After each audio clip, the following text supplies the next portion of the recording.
Glória a Deus pela vida de vocês, amém? Glória a Deus. Vamos à palavra? Efésios capítulo 2. Nós vamos falar exatamente sobre essa igreja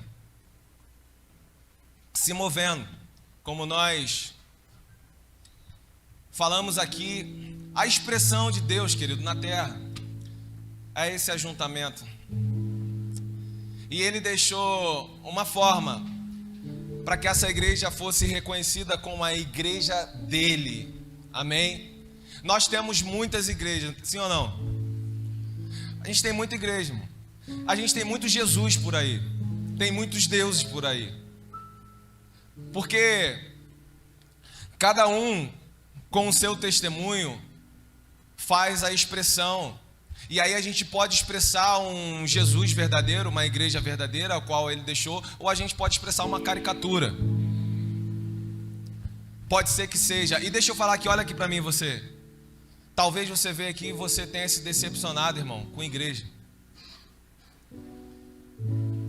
Com situações dentro de igreja e colocou aquela igreja como a igreja de Jesus. Irmão, a igreja de Jesus, ela continua santa. A igreja de Jesus continua limpa em santidade. A igreja de Jesus, ela continua preparada para o grande dia, encontro com o noivo. A igreja de Jesus está adornada, ataviada, ela é preparada para esse encontro. Ela não se sujou, irmão. Não, ela não se corrompeu. Não, ela não desviou dinheiro. Não, ela não foi infiel. Ela não é prostituta. A igreja de Jesus não. Homens podem ter errado. A igreja de Jesus continua santa, limpa. E nós estamos aqui.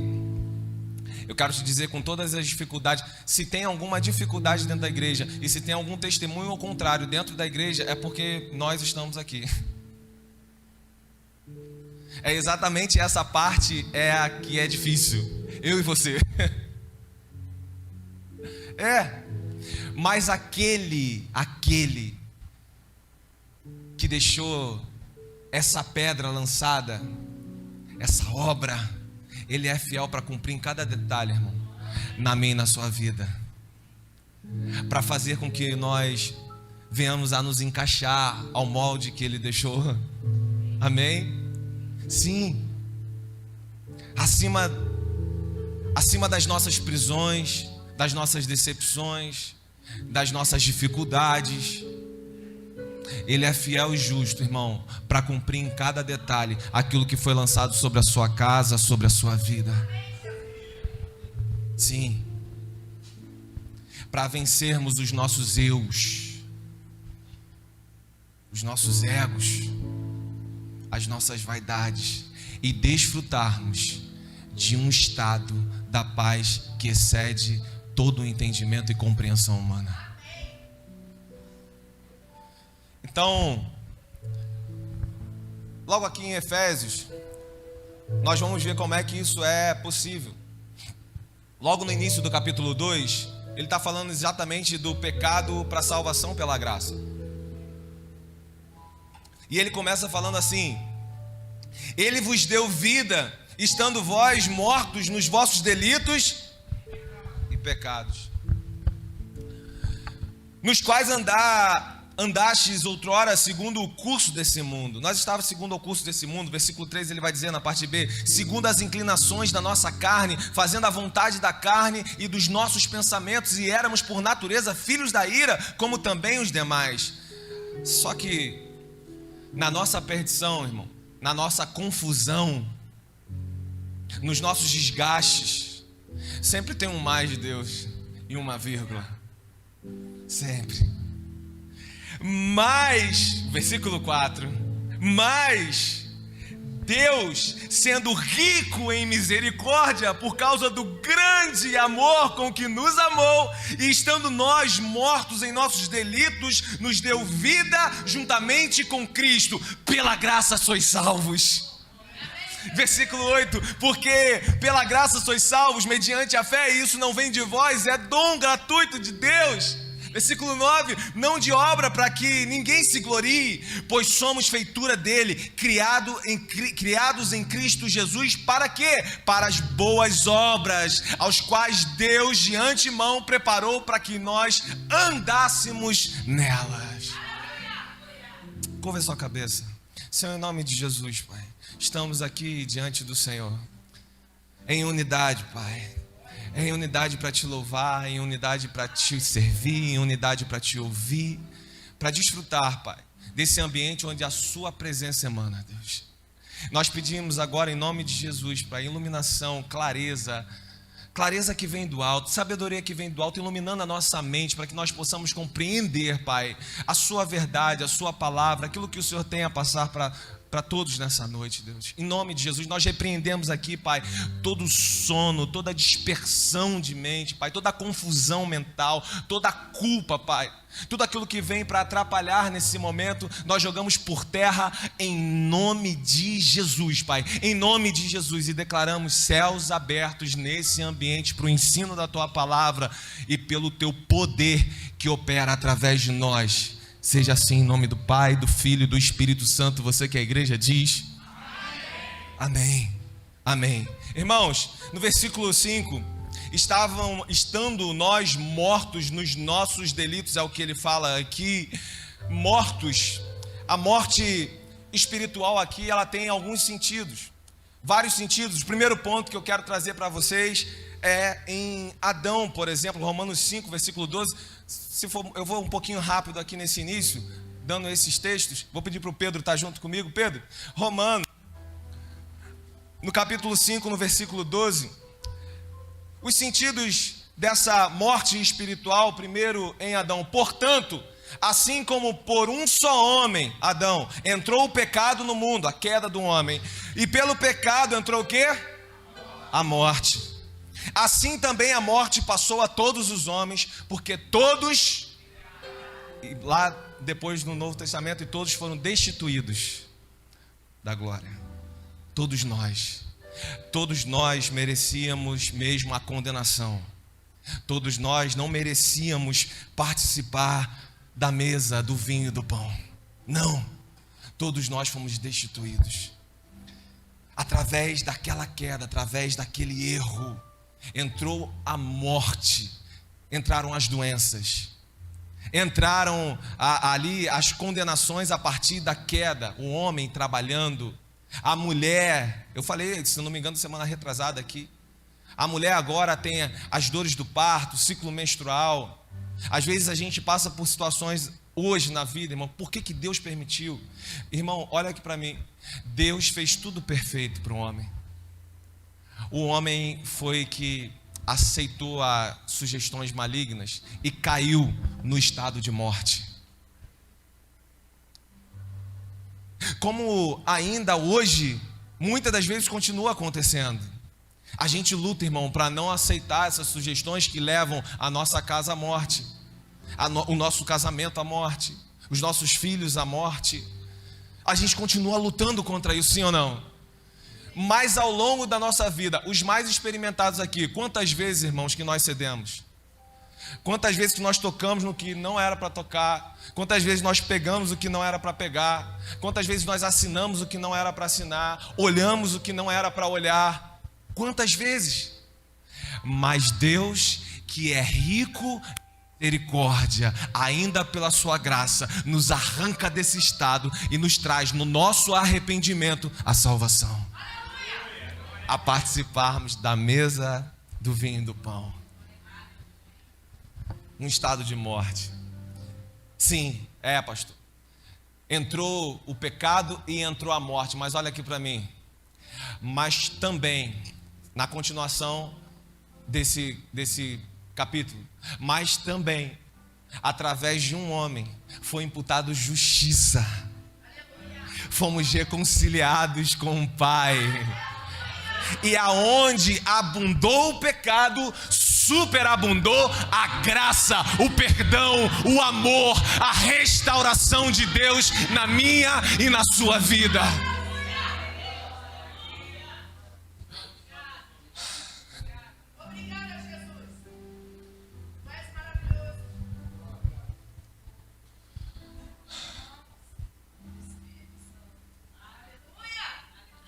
É graça, irmão. É graça. A gente não merecia nada. Aliás, a gente merecia a condenação. Ele foi lá, ele te trouxe aqui nessa noite. Talvez você ainda não faça parte dessa família chamada Igreja de Jesus, mas tem um propósito em você estar sentado aqui nessa noite. Talvez você faça parte. Talvez você ainda não conheça o que é essa igreja. É por isso que ele te trouxe aqui. Não só para te apresentar, mas para que você, a partir de hoje, seja essa igreja. Porque essa igreja não é esse salão. Essa igreja é o nosso ajuntamento. São as nossas vidas, são as nossas ações, é a minha e a sua família nessa terra. Ele continua falando em Efésios.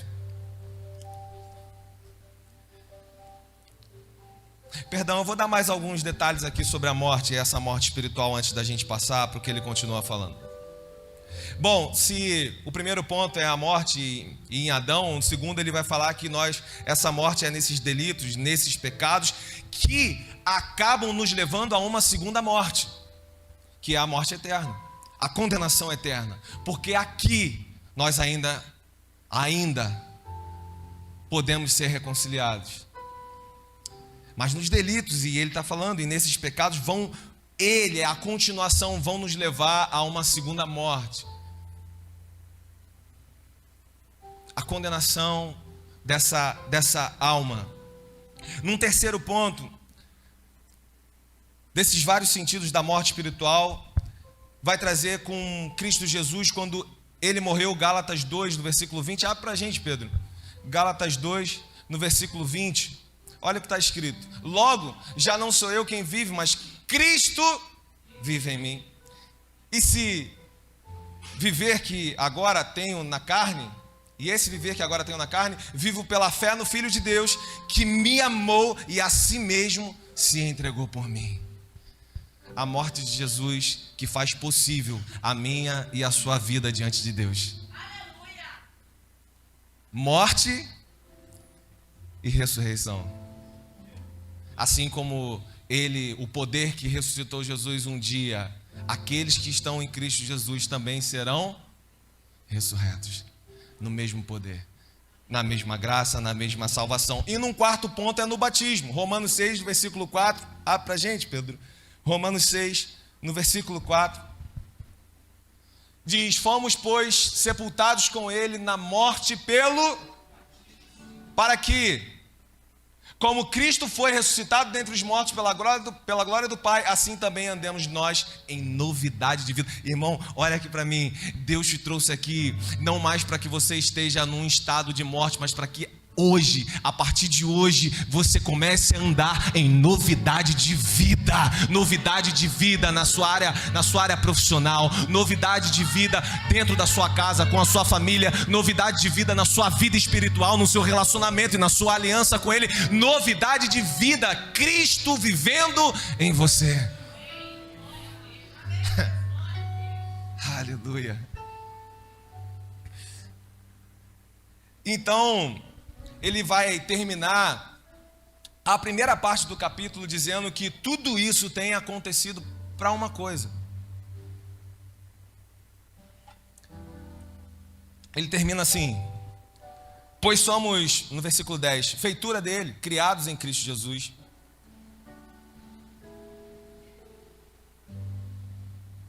Olha que interessante isso aqui. Nós, diante dos nossos erros, aquelas sugestões que a gente acaba pegando, a gente fala, mas a carne é fraca. Não é isso? É a descendência adâmica, aquela morte ali que a gente falou. É isso. E, irmão, implicitamente, o adversário da nossa alma quer que isso fique dentro da minha e da sua mente. de que isso é algo normal porque aconteceu lá e aceite isso na sua vida, irmão. Aceite esse estado de morte. Aliás, é porque tudo aconteceu lá no erro daquele jardim. Deixa eu te falar uma coisa, irmão. Se naquele jardim teve um erro, num deserto, Cristo sobrepôs esse erro. No deserto da tentação, ele não aceitou essas sugestões, ele foi aquela cruz.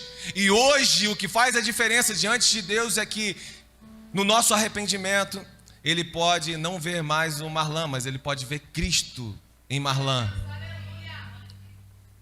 Então, se nós voltarmos um pouco e na descendência adâmica, a nossa origem é o pecado, volte antes de tudo. Porque logo aqui no início, em Efésios, ele vai dizer que ele nos predestinou antes da fundação do mundo. Se na origem adâmica é o pecado, ele nos fez antes da fundação, nos predestinou, a nossa origem está antes de Adão, e a origem antes de Adão é o céu, a origem antes de Adão é a santidade, fomos feitos, ele diz, nele. A nossa origem é o céu, irmão, não é o pecado no jardim, não. A nossa origem é nele, nascemos nele. Aleluia. E fomos criados em Cristo Jesus. Para quê? Para as boas obras. Existe um motivo, irmão. Existe um reflexo do que aconteceu na sua vida nessa transformação, ou o que pode acontecer hoje na sua vida. Qual é esse reflexo? Ele está dizendo, ele continua dizendo para a gente. Vai lá no versículo 15. Versículo 14. Porque ele é a nossa paz, ao qual ambos fez um, e tendo derribado a parede da separação que estava no meio, a inimizade, aboliu na sua carne a lei, os mandamentos na forma de ordenança, para que dos dois criassem em si mesmo um novo homem. Diga comigo, novo homem. Um novo homem. Uma igreja. Um povo, sacerdócio real, uma nação santa, um povo eleito, separado, um novo homem, fazendo a paz e reconciliar-se ambos em um só corpo, com Deus por intermédio da cruz, destruindo por ela a inimizade. Versículo 19. Assim, já não sois estrangeiros e peregrinos, mas concidadão dos santos, e sois da mesma família em Deus. Então ele está dizendo, olha, isso aconteceu na sua vida, ou pode acontecer na sua vida, para você fazer parte de um corpo. Para você fazer agora, ele está falando parte de uma família. E mais um pouquinho abaixo, ele vai dizer para você fazer parte de um santuário dedicado ao Senhor, do templo. Esse templo que é edificado nessa terra. Ele fala no versículo 20: edificados sobre um fundamento dos apóstolos e profetas, sendo ele mesmo, Cristo Jesus, a pedra angular, no qual todo edifício bem ajustado cresce para o santuário dedicado ao Senhor. Tudo isso tem um propósito, irmão. E o propósito é que você esteja dentro dessa construção. Pastor, mas é difícil. É difícil porque a gente está aqui, irmão.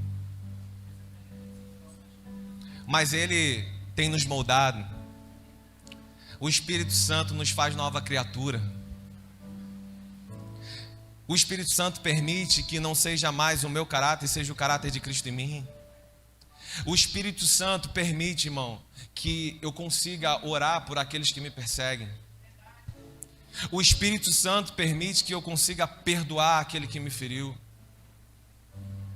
O Espírito Santo promove domínio próprio diante das intempéries da vida, dos desejos descontrolados nossos. domínio próprio. Sim.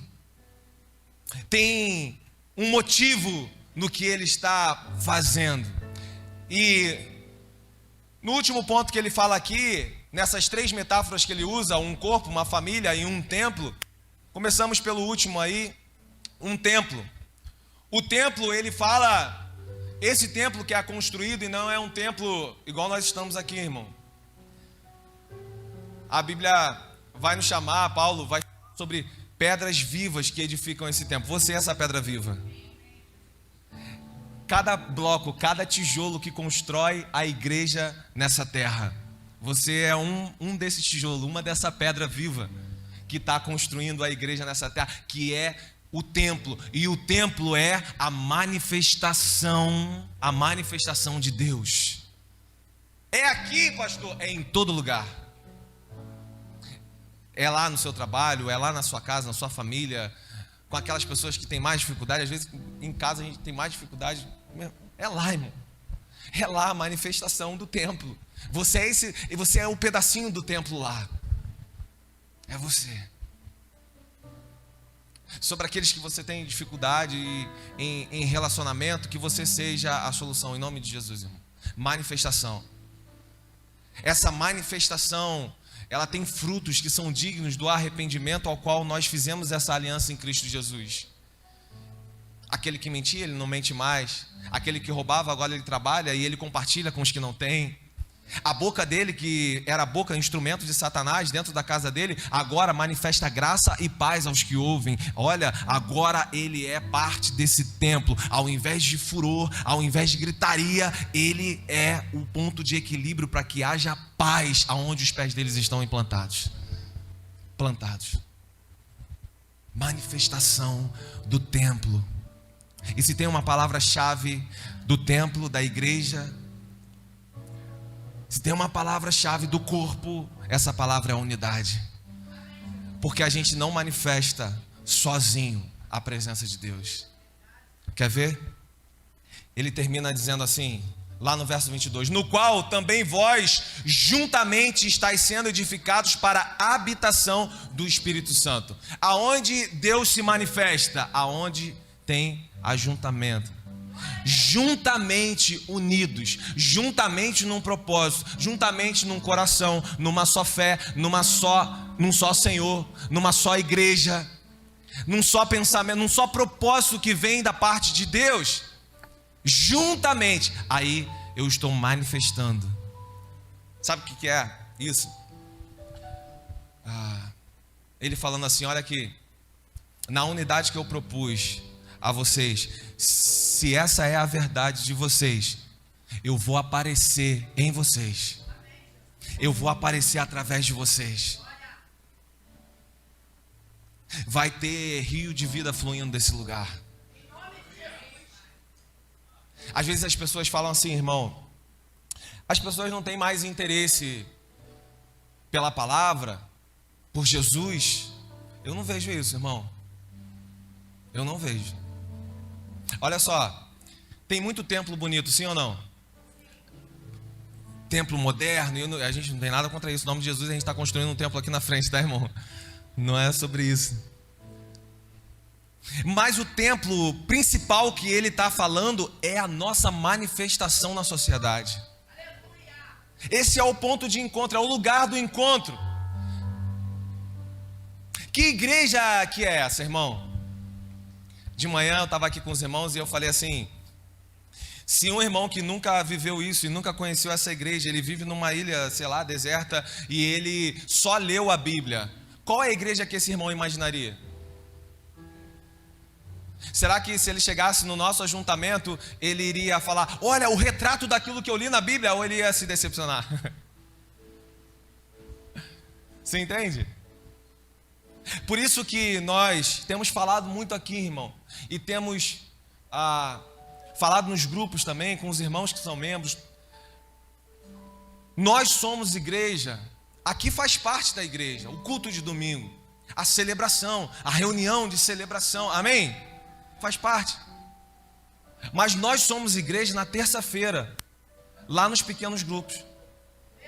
Quando a gente senta, olha no olho um do outro, a gente sabe a dificuldade que o outro está passando, a gente pode socorrer o outro em amor, a gente pode alertar os perigos da vida, a gente sabe, e a gente pode se orientar, a gente pode ser bênção no casamento uns dos outros, irmão. A gente pode dar uma palavra que edifica a casa do outro, a família do outro. Isso é aquela igreja, a manifestação do templo. Amém? Ele dá uma outra metáfora, e ele fala nessa metáfora como o corpo. O corpo fala de ação, o corpo fala de movimentação, irmão. E essa igreja, ela tem um fundamento. Paulo falou: se alguém aparecer, irmão, querendo colocar um outro fundamento, não cai nessa não. O fundamento já está posto. E qual é o fundamento? Cristo Jesus. O único caminho que leva até o Pai. Só Ele. É só nele. É só na presença dele. É só na verdade dele. Nos princípios dele. No molde que ele deixou. Só. E a igreja não é porque é dentro desse molde que é todo mundo igual, irmão.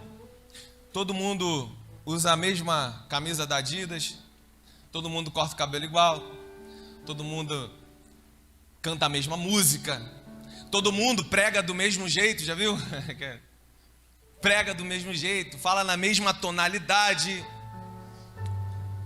Não, ele está passando a ideia aqui de que nós termos em unidade, num propósito maior que é o de Jesus, muito acima das nossas diferenças, e sabermos caminharmos nessas diferenças, nos movimentarmos nas nossas diferenças, compreendendo o que Deus me deu e o que Deus deu a Lucas, e poder ser instrumento naquilo que Deus deu para ele, que eu possa impulsioná-lo naquilo que o Senhor colocou sobre a vida dele, e ele na minha, mesmo eu sendo o pastor dele, porque ele também é esse instrumento na minha vida. É a movimentação desse corpo, amar as pessoas, independente, irmão, daquilo que elas foram colocadas para fazer, se isso tem uma concordância com você ou não. Ela só não pode ter uma discordância bíblica. Ela só não pode ter uma discordância fora dos princípios. Mas não é porque eu gosto de ler, não é porque eu gosto de estudar, não é porque eu estou fazendo cursos, eu estou fazendo seminário, irmão, que eu tenho que olhar para aquele irmão que gosta do monte, gosta do reteté, de bater aquela canela, né? Gosta do poder e dizer: "Ih, isso é fogo estranho". É aquele irmão que ele pensa o tempo todo em música, ele pensa o tempo todo em arte, ele pensa todo em teatro, ele quer manifestar Cristo desse jeito. Aí a gente chega jogando um balde de água fria, né? Meu irmão, vai orar. Vai ler um versículo. Aquela irmã que a gente está aqui no culto e a irmã só consegue pensar no lanche será que as crianças estão com lanche lá na salinha? Será que está tudo bem? Está com excelência lá? A célula, como é que funciona? Aí tem aquele irmão que está aqui no restaurante Graça e ele atende aqui, ele vê irmão todo dia. Tem irmãos aqui que saem de Manilha, de bicicleta, irmão, para pegar quentinha aqui. De Manilha. Eu fico feliz, irmão, da gente poder estar contribuindo. Mas eu ficaria mais feliz se não tivesse tanta gente necessitada disso. Se os governos dessem mais possibilidades, irmãos, do mínimo digno para as famílias, para um pai de família. Se houvesse menos corrupção, se houvesse mais empatia e amor e generosidade, e essa fila que é mais de 100 pessoas, ela sequer existisse. Ficaria mais feliz. Mas aí tem aquele irmão que está ali, ele só pensa naquilo, irmão. Ele está aqui no culto de domingo, ele está orando, ele está aqui com a gente cantando, mas ele está pensando: amanhã, será que arrecadou? Não arrecadou? O que tem na despensa para o restaurante? O que está faltando? Aí aquele outro que tem um outro inverso dele, né? Que mas você só está fazendo aqui, por que você não pensa lá na África? Por que você não pensa lá no Sudão? Porque, pastor, vamos orar pelo Sudão. Como se tivesse que desfazer uma coisa para outra ser possível. Como se tivesse que tirar o crédito de uma para que a outra tivesse crédito. Não, irmãos. Os mais maduros compreenderam que é exatamente no movimento do corpo, em todos os ministérios, que está a excelência da manifestação de Deus através dessa igreja, dessa família. É aí. No mesmo texto, ele continua, ele vai falar porque Deus concedeu uns para pastores, outros para profetas, apóstolo, mestre, os diferentes ministérios, irmão. Aí ele termina falando assim: para quê?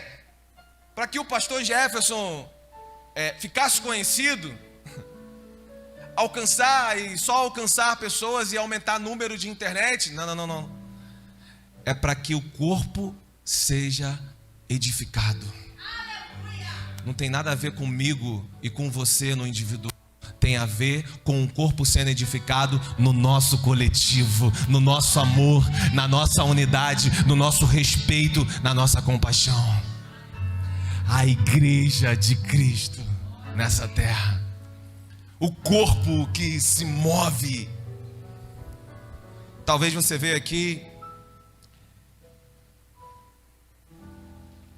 e Deus te concedeu com certeza para alguma coisa, você pode ter certeza disso.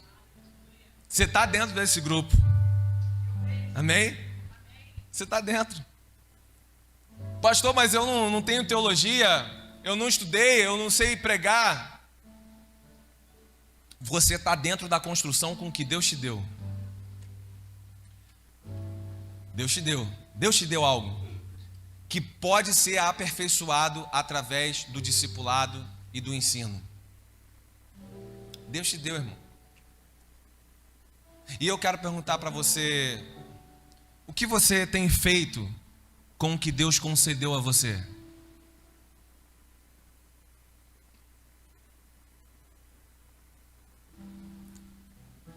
Você fez um silêncio proposital, né?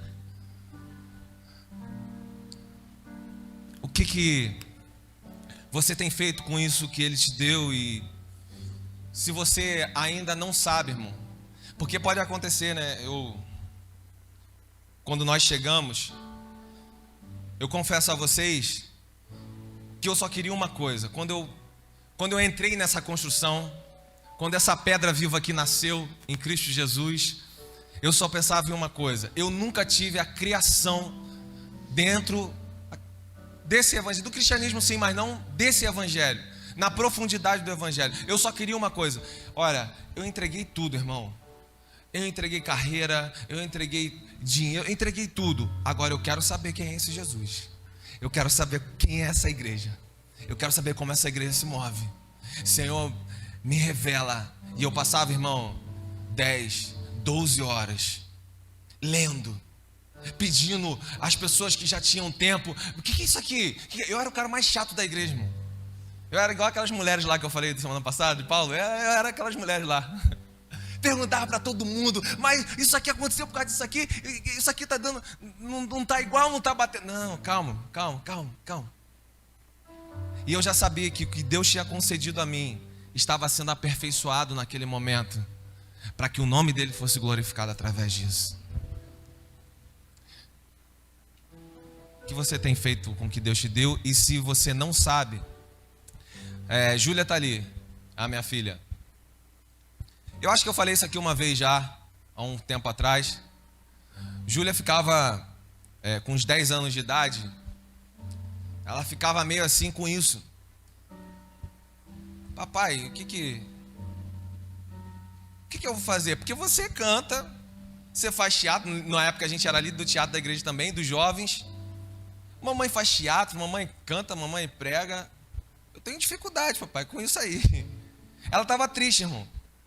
Triste, porque será que, vindo para a nossa palavra de hoje, Deus não me concedeu para nada?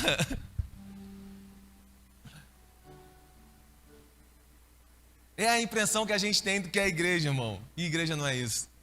Igreja não é esse ajuntamento e esse cara falando aqui na frente. Não é isso, irmão. Não é. Isso é um tempo de ensino. Mas a igreja está no movimento das pessoas unidas numa só verdade. E aí, a gente estava pela rua e a gente passou atrás de um mercado grande lá em Cabo Frio. Um tempo chuvoso, era agosto, assim, esse tempo de frio. E ela estava com isso dentro dela, ela estava triste mesmo. Ficava quietinha e tal, pensando. E aí, quando a gente passou num lugar, ela viu algumas pessoas que estavam em situação de rua, naquele tempo chuvoso ali, sem agasalho, num pedaço de papelão. E aí esse assunto tinha passado, a gente ainda estava dentro do carro, mas já tinha passado. Ela falou: papai, você viu aquilo ali e tal? Não vi não. Cara, aquela pessoa estava tremendo, pai. Eu vi. Vamos voltar lá, vamos ver. Quando eu voltei, irmão, o irmão que a gente levou para a UPA de lá, ele estava perto de ter uma hipotermia. Um frio, um vento, porque Cabo Frio venta nessa época, um vento cortando. E lá na UPA já tinha mais pessoas assim. Aí quando ela chega lá, e nós chegamos lá, eu atendi, isso depois de um dia de trabalho, irmão. No final do dia, cansado, a gente voltou, a gente levou, e na hora que a gente chega lá, tinha outros na frente. Eu confesso, irmão, que eu passei, eu vi, mas eu tenho que atender aquele ali. Vamos embora, a gente atendeu, a gente fez nosso papel, amém? Vamos embora. Vira ela, falou para a mãe dela: não, ainda tem aquele ali. Ainda tem, ele já foi atendido, mas ele está sem coberta. Vamos lá em casa pegar a coberta e voltar. A gente foi lá em casa, pegou a coberta, voltou e deixou lá. Aí eu falei com ela: Júlia, Paulo disse que você pode ter dons para arrastar montanha. Você orar e falar: aquele monte passe de lá para cá, aquele daqui para lá. Mas de nada tem valia se não tiver amor. O movimento do corpo e da igreja, irmão, está fundamentado no amor. Não é esse tipo de talento que você vê alguém cantando, que você vê alguém pregando. Não. É amor, é proximidade, é unidade, é estar perto. O corpo em movimento. Quem faz parte desse corpo aí, diga amém. Amém. Glória a Deus por isso, glória a Deus pela sua vida. Você que tem entendido o que é ser esse corpo. E esse corpo se move numa direção, irmão. Esse corpo se move sobre o comando, o qual ele vai falar aqui, de uma cabeça. E a cabeça é Cristo Jesus. É segundo o que ele estabeleceu nessa verdade. Nós não nos movemos por aquilo que nós queremos. Nós nos movemos por aquilo que ele determinou.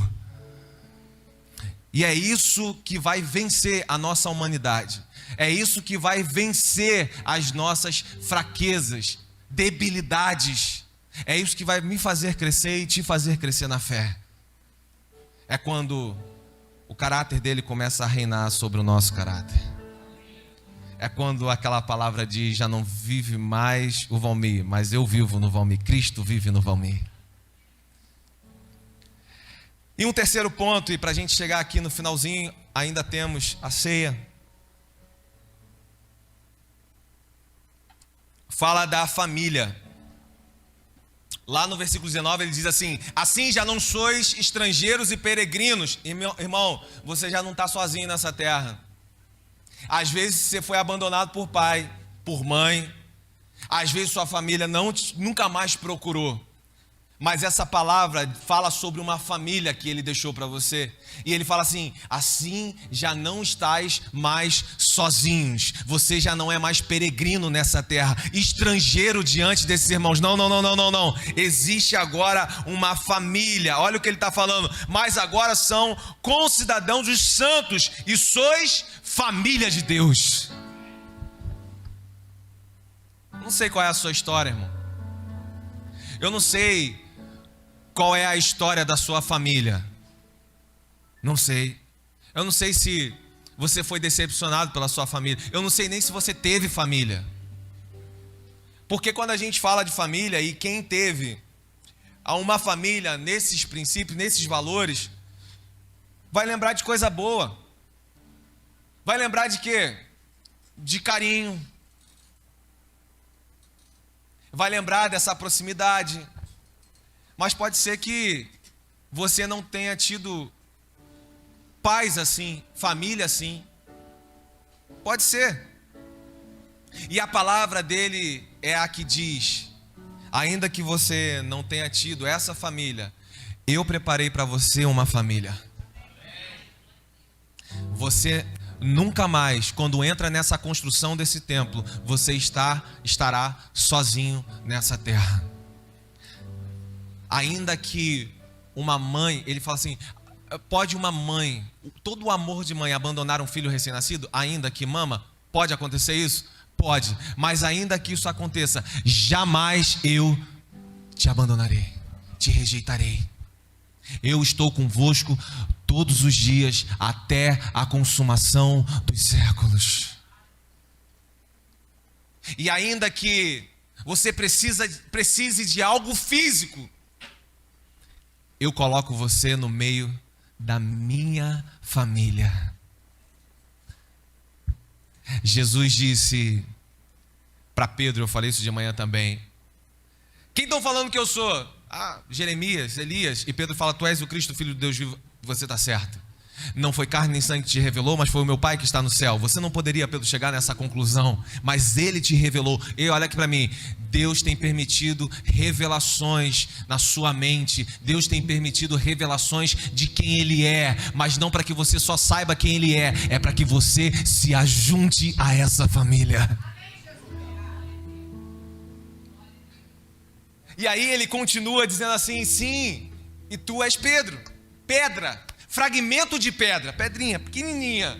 E sobre essa rocha que você falou, que sou eu, Cristo, Jesus, eu vou edificar a minha igreja. A igreja de Jesus, irmão, ela está se movendo. A igreja de Jesus, ela está em unidade, como um templo, manifestando a graça e o amor dele.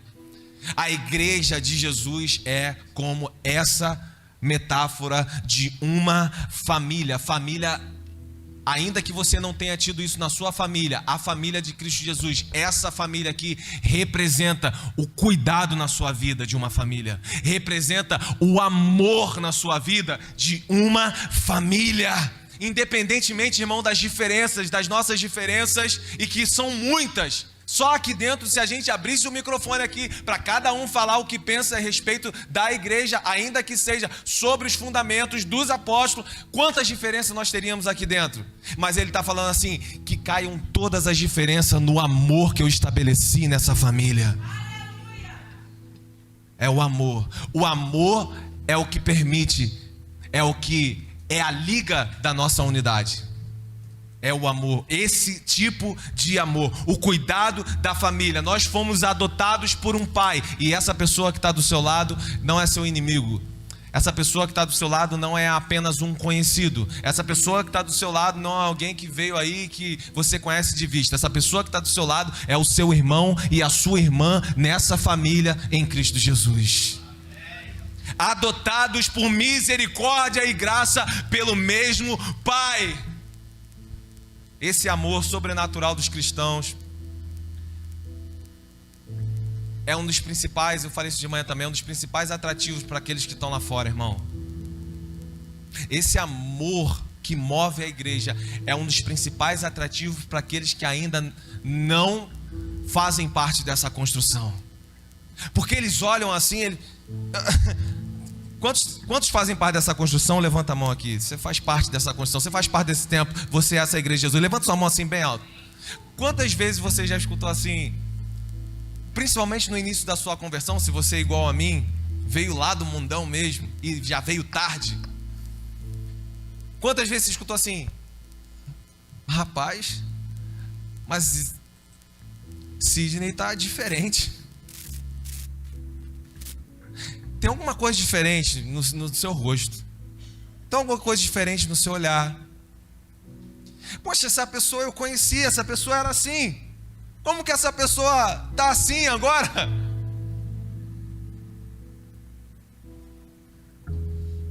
É nesse amor que nos alcançou e transformou, é que é manifestado a imagem de Cristo Jesus. Porque todos vão saber que não foi você mesmo. Todos vão saber que diante daquela situação ali você ia esbravejar, você ia gritar, você não ia ter esse domínio todo próprio. Todos sabem que diante de circunstâncias que aconteceram em financeiras, você iria enlouquecer. Você iria perder as estribeiras, você iria procurar caminhos de morte, de suicídio. E aí falam, como que você diante disso ainda está em paz? Por isso que é a paz que excede o entendimento. As pessoas não conseguem compreender, irmão, o que é Cristo habitando em nós. O que é Cristo regendo a sua mente. Não é que as dificuldades acabaram, não é que as dificuldades pararam de acontecer, mas a nossa ótica